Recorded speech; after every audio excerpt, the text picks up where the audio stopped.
Right, ఇక details లోకి వెళ్తే గాజాపై ఇజ్రాయెల్ చేసిన గగనతల దాడుల్లో హమాస్ సంస్థకి చెందిన కీలక నేత సలాహ్ అల్ బర్దవీల్ మరణించాడు.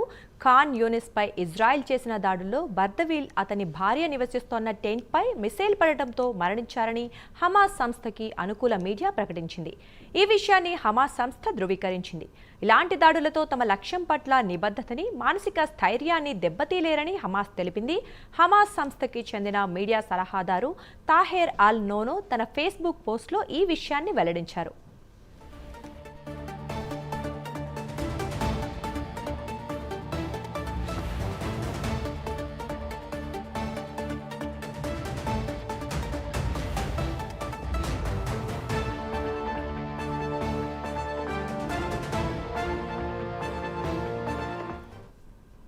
కాల్పుల విరమణ ఒప్పందాన్ని ఉల్లంఘించి ఇజ్రాయెల్ గత మంగళవారం దాడులు మొదలుపెట్టింది. ఉత్తర, సెంట్రల్, దక్షిణ గాజాలోని పలు ప్రాంతాలపై ఆదివారం నాడు ఇజ్రాయెల్ వైమానిక దళం దాడి చేసిందని స్థానికులు తెలిపారు.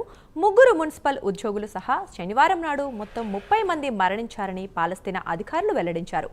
హమాస్ సంస్థని సమూలంగా నాశనం చేసేందుకు భీకర దాడులు చేయబోతున్నామంటూ పశ్చిమ రఫాలోని టెల్ అల్ సుల్తాన్ పరిసర ప్రాంతాల ప్రజలని ఇజ్రాయెల్ సైన్యం హెచ్చరించింది.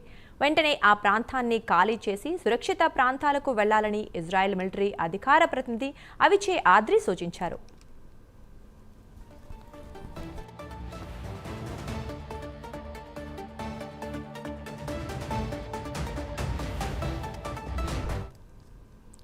హమాస్ చెరలో ఉన్న ఇజ్రాయెల్ పౌరులని రక్షించుకోవటమే లక్ష్యంగా తాము దాడులు చేస్తున్నామని ఇజ్రాయెల్ ప్రధాని బెంజమిన్ నెతన్యాహు పదే పదే చెబుతున్నారు. పాలస్తీనాలో హమాస్ అధికారాన్ని నామరూపాలు లేకుండా చేస్తామని నెతన్యాహు భీషణ ప్రతిజ్ఞ చేశారు. గత మంగళవారం ఇజ్రాయెల్ చేసిన దాడుల్లో హమాస్ సంస్థ ప్రభుత్వానికి de facto head Essam Addalis, military security chief Mohammed Abu Wafa మరణించారు. మరోపక్క గాజాలోని యుద్ధ బాధితులకి ఎలాంటి సాయం అందకుండా ఇజ్రాయెల్ ప్రభుత్వం అడ్డుకుంటోంది.